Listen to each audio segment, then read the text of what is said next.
Innovation, imagination, wonder. These are just some of the words used to describe Dr. Harvey Passes. Dr. Passes explores interesting people and ideas that will stimulate you. He questions the people who develop, create, and employ novel concepts in business and everyday lives.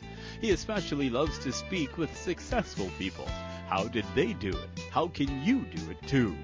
So let's join Dr. Harvey Passes in his quest of wonder and curiosity as we watch Dr. Harvey Passes Presents.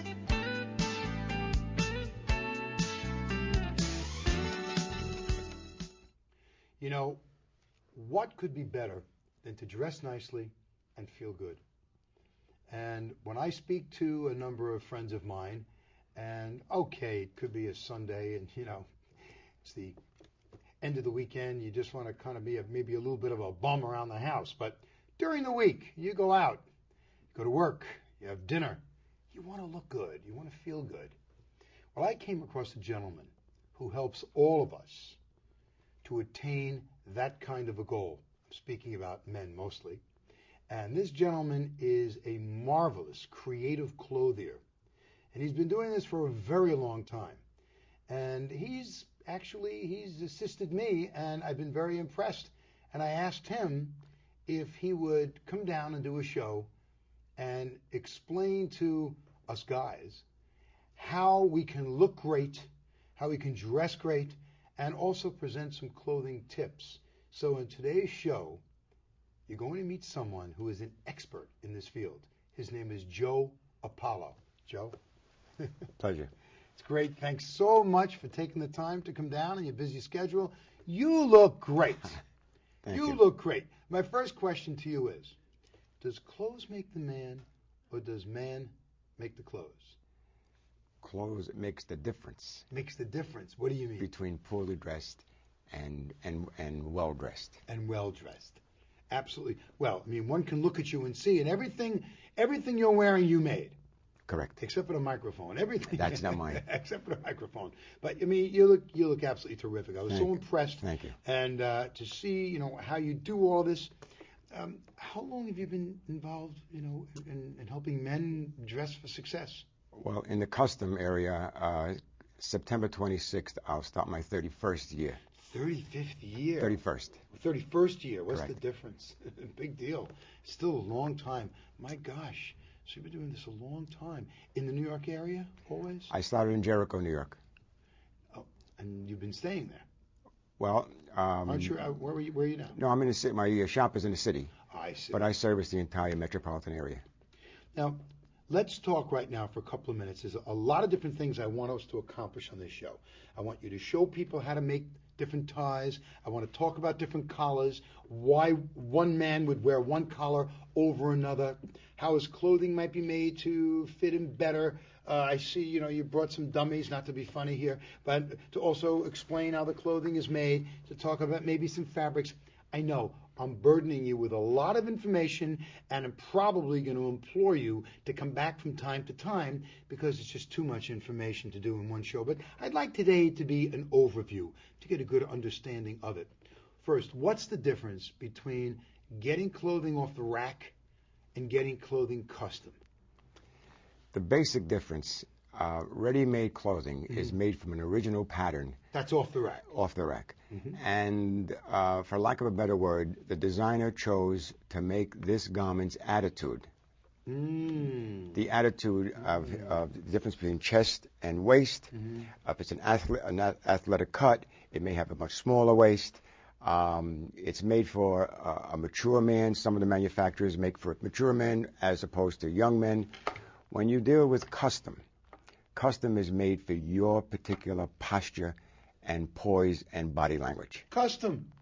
Speaks for itself. Short, long and short of it. Unique. Correct. So, okay. So that's one important factor. What about the fabrics?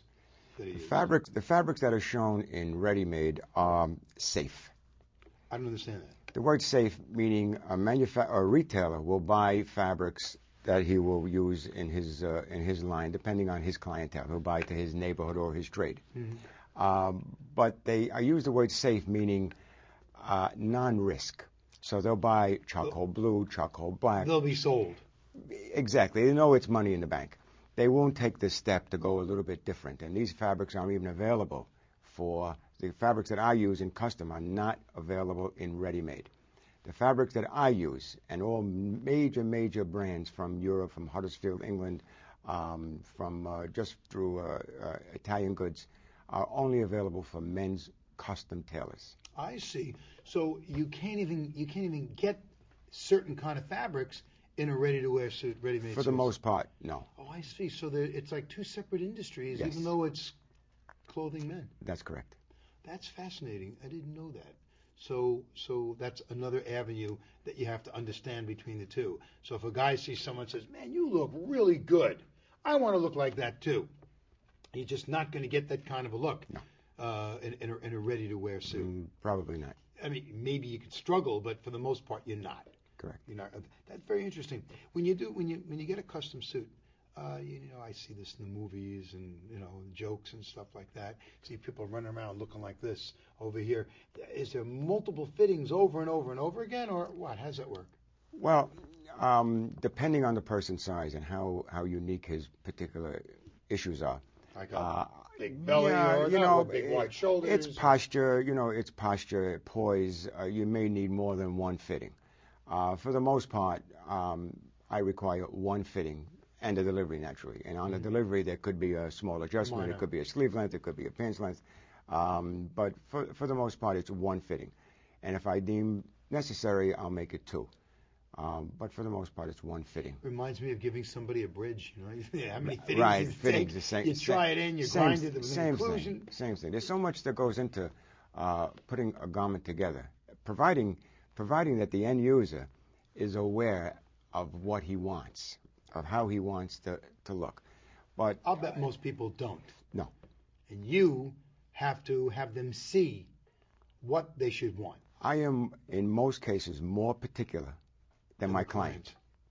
If a person stands, I'm just using posture for the sake of illustration, very erect. Therefore, when a person stands like this, by nature, his arms are to the back. Sure.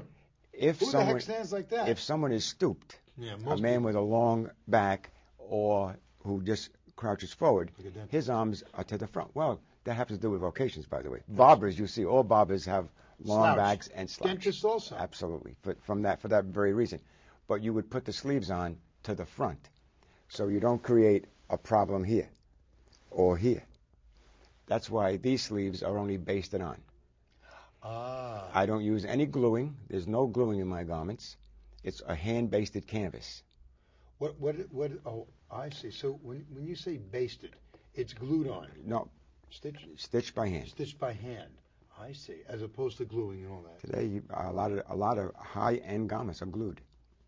I see. And it inhibits the tailor from doing some of his work because he can't take the glue apart. Oh.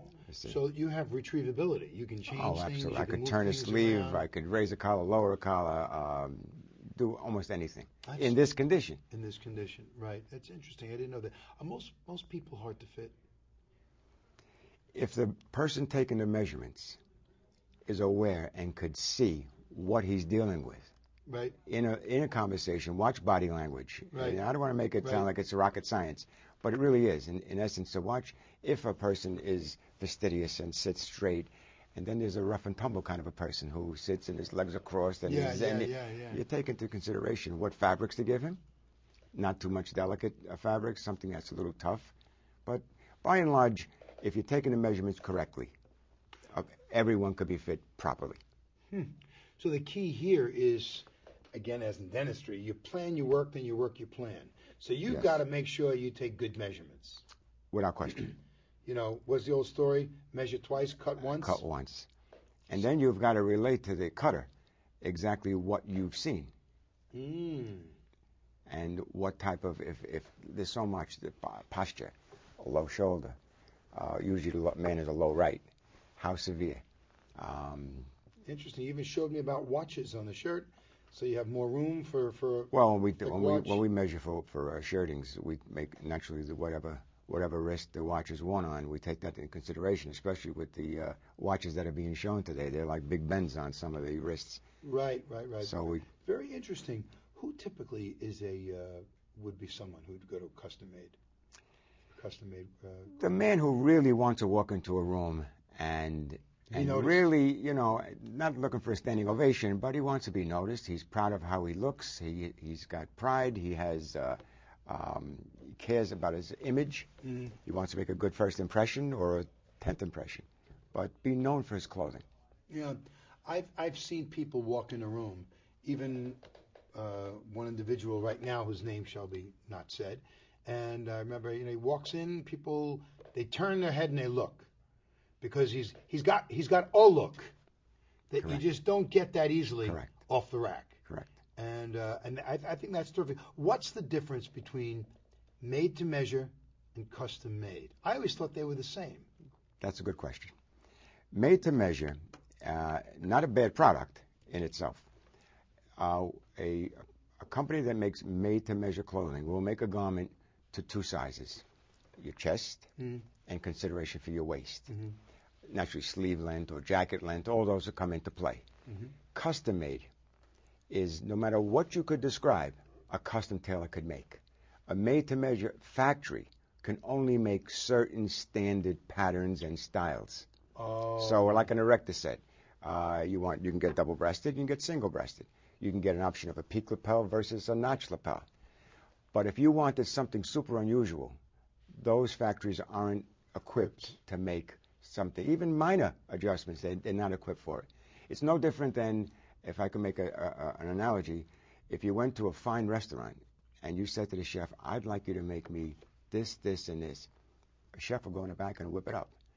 If you go to a portion control restaurant, if you go to a chain operation, they got 100 or 1,000 restaurants. There's no chefs. He's phonetically taught. He's a cook, and he's taught how to make this, this, and this. Right. He has he's not Can't capable. Deviate. No, that's it. He's programmed. He's not supposed to deviate. No, of course, but he's programmed to that. So custom made is the chef.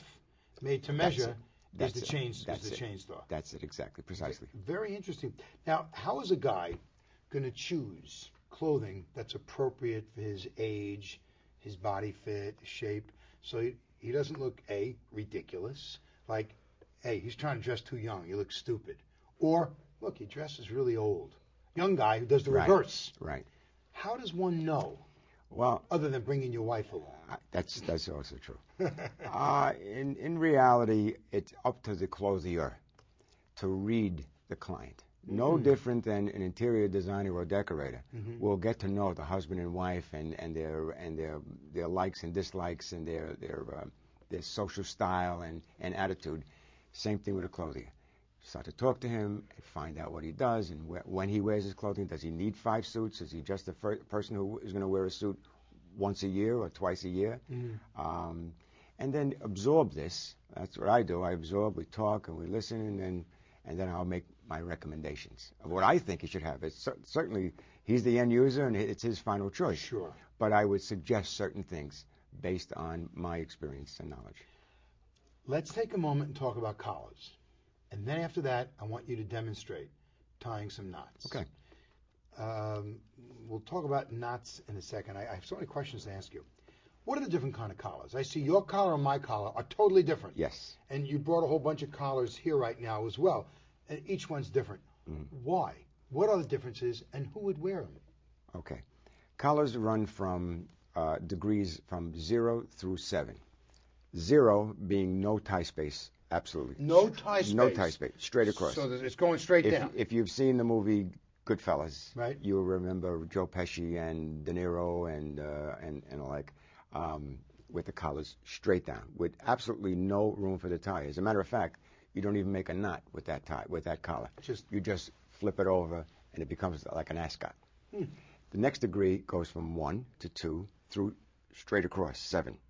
If you remember, George Hamilton always wore widespread collars. Right. Very British, very, very European in his look. It's a matter of choice, okay? And depends on the tie knot that you're either used to making or you only know how to make that tie. Certain collars will only take certain tie knots. Okay, you said something which was in my mind a few minutes ago when I asked you to talk about the collars and the knots. Most men only know how to tie one knot. I used to tie one knot years ago full Windsor. Right. Then I learned how to make a half Windsor. Correct. And I forgot how to make a The full full Windsor, and I only make half Windsors. Now, talk about it and demonstrate it and explain why one would use one knot over another and when. Okay. If you're going to wear a four spread, as we refer to, and if I can, Go ahead. this would be Pick it up. Pick it up. a four and spread. I'll hold it. This So would if this I'll would be a hold four it up spread. So you can talk. This is a full spread. This Four. Number four four. spread. See if you can get a shot of this. Okay, that's a four spread. Okay, look how wide that is. Okay, and that's not even like as far British as you were saying. Am I right? That's not a 7. This would be a 7. This would be a 7. So interesting. Let's see the differences here. Okay. Wow. So this one is wider, Correct. and this one gets a little more of an Closer. Closer. Look at upside, or like a V upside down. Okay, fine. So now you're saying now, when do you use what? Okay.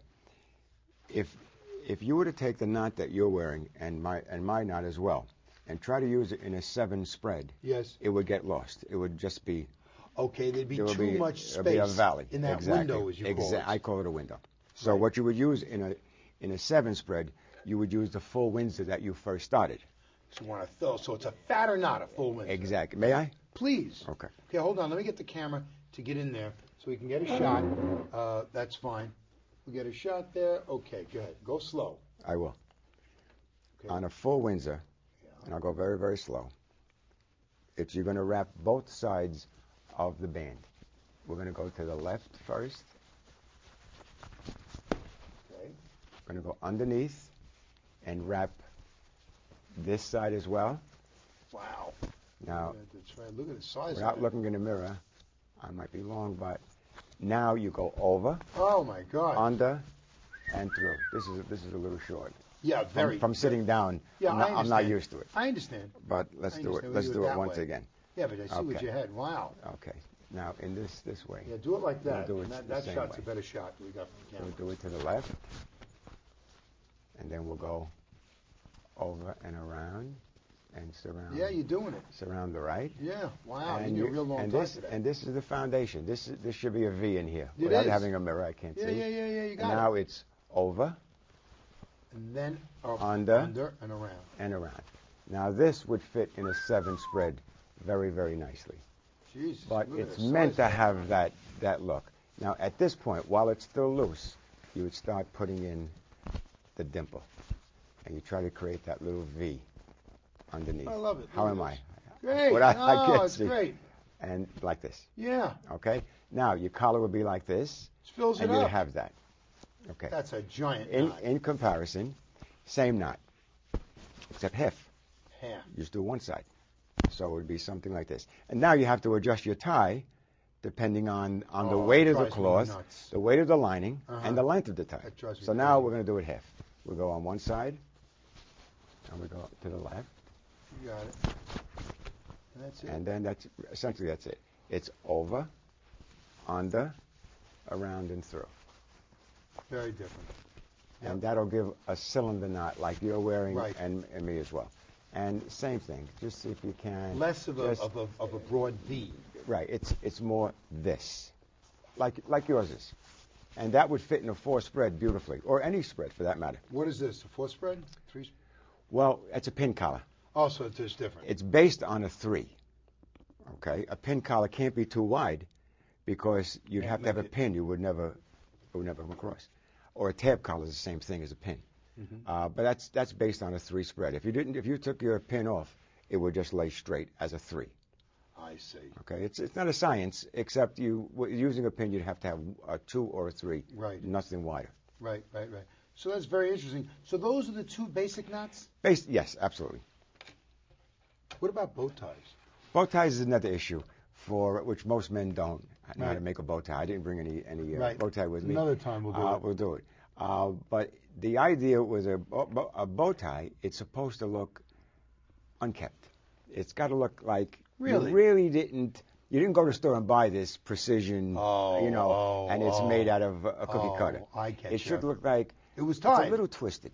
all right, and maybe a little bent, and you take it and you just kind of rough it up a little bit, and that's it. And if you have a regular boat that's pre-made, that's a wraparound, Yeah. don't wear it so perfectly. Kind of stretch it, go in the corner and mess it up a little bit. You'll be fine. Oh, that's so funny. What an interesting thought. Yeah. I like this. This is great, having you here to ask you a lot of these questions, because most guys don't know who to ask, and they don't have a clue with what to do. They go to the store and that's it. You know, in my career, when I deliver a shirt, for instance, I will, for the first time, if it's a client that I have not made clothing for, he must try the shirt on. In fact, I'll make a sample shirt first, and I'll ask him to put a tie on. Let me see the tie you make, and so forth. And I've seen some moves that are second to none. There's all kinds of arm movements, this and that, and sometimes they come out pretty good, but I don't know how they got to this point. But essentially, it comes out nice. In your opinion, is custom clothing for everybody? I'd have to say no. Why? Some people can't appreciate it? Yeah, I'll buy that. You know, if you're really concerned and you really care about your image 100, not meaning that a person who wears a ready-made suit has no feeling for his image, but if you want to go the extra mile, you go custom. If a suit is just a suit, so because you're expected to wear a suit and that's enough, right? Then get a suit. Go to a store, buy it, wear it, and be happy with it. Right. You see a lot of people, especially when you think of people in the corporate world, who are in the lower end of the middle ladder, so to speak.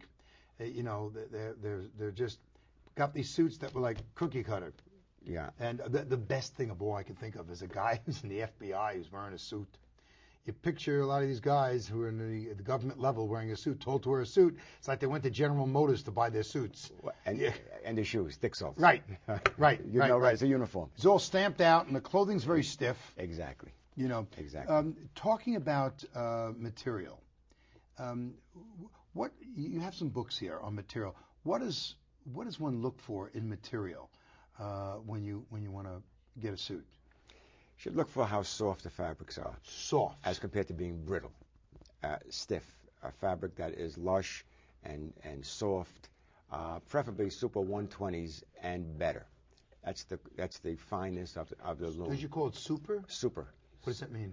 It's just the quality. It's a phrase that's used and applied to the quality of fabrics. Right. Super hundreds and up are fine goods. When you get into less than that, it's brittle, and the yarn is not as soft and subtle as it would be if it's Super 120s and up. I see. That's interesting. What about your shirts? That's a whole nother world. I mean, we spoke about the collars. What about the material in the shirts? The material, cotton's the same thing. Should be very, very soft. The only thing that shouldn't be soft in a shirt is the collar. What about the cuff? And cuff.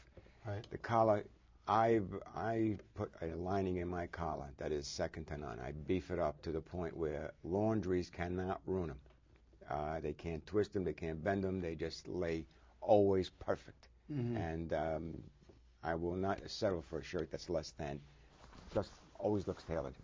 Straight, flat, no puckering, no space over here. Always should be touching. Or negative. Does the dry cleaner need any special instructions when you give them this kind of clothing, or should you just give it to them? No, just give it, especially my shirts, personally, because you can't, my collars are indestructible. The problem is with laundries is that most dry cleaners, if you brought your shirts to a dry cleaner, they send them out to a laundry. Oh. And it's done in a factory-like setting, and it's never pressed by hand. It's pressed by a machine. An arm comes down and hits the collar, and you never get it back on crease. Oh. This is an issue that is very, very difficult for us to handle. So when you send your shirts into the cleaners, you have to explain to them that, look, yes. I don't want this thing. Well, you know, if you're paying 88 cents for a shirt, you know it's going to a factory setting. There are some laundries out here on Long Island that do a special job. The shirts are $3, $3.50, $4 a shirt. Yeah, it's a lot of money you're spending because I mean, my shirts, I wear them one day. That's it. They go into the cleaners. Right. You know, I can't put them back up again and use them again. Right. You know, I always like things laundered or cleaned or just one shot. Even my suits, I can't do that. How long could one expect a custom-made suit to last? under normal consideration? Well, that's a tough question to answer. In reality, Will they last longer than ready-made? It's up to the end user not to abuse it. If he drives in his car, take the jacket off. See, say these things. Yeah, you know. Go ahead. Take the jacket off when you're driving. Take your jacket off when you're driving. Hang it up. Keep a hanger in the Absolutely. car. And the hanger you use has to be a wide hanger. That's got shoulders. The width of the shoulder and the length of the shoulder to support it. And if a suit is hanging off the hanger, that little lump will stay there. Oh, it's you very put your coat difficult. on, you're going to wind up with that. With a lump. Providing you have to use a hanger that supports the jacket. You mentioned it earlier, but I think you did this a little fast. We've got about 3 minutes left. About taking a tie off. You say most men do one thing, and what they should do is something else. A tie should be taken off the way you made it. Take it out this way. Most men take it and will just pull it. And what you're doing in reality is stretching the linings that are inside and pull them. All my ties are made by hand. It's all felled by hand. And you can rip it by doing that. And you twist the lining. Take it out this way. Take it apart. The way you made it, take it apart. Tie will last you forever. Just do the reverse. And one fast tip about French cuff shirts with cufflinks. Give us a tip. A dressing tip with that. A lot of people, you put them on, all of a sudden everybody spends and says, honey, come here, can't you get my cuffling on? That's exactly true. Right. If your laundry gives you the shirt with the cuffs straight down, before you put the shirt on, lay it on the bed, fold it over, match the holes, put it across your knee, go across, you got a crease, and it's done. And the cufflink will go right through. What I do is I put my cufflinks on before the shirt goes on. Okay.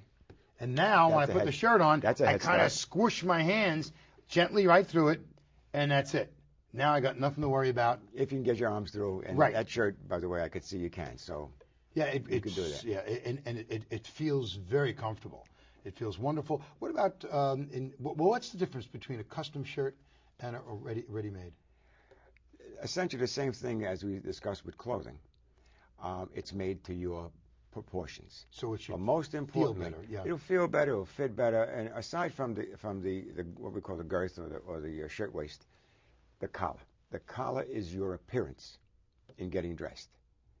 The suit could be ready-made. The collar, the shirt has to be made to take into consideration the length of your neck. Most important.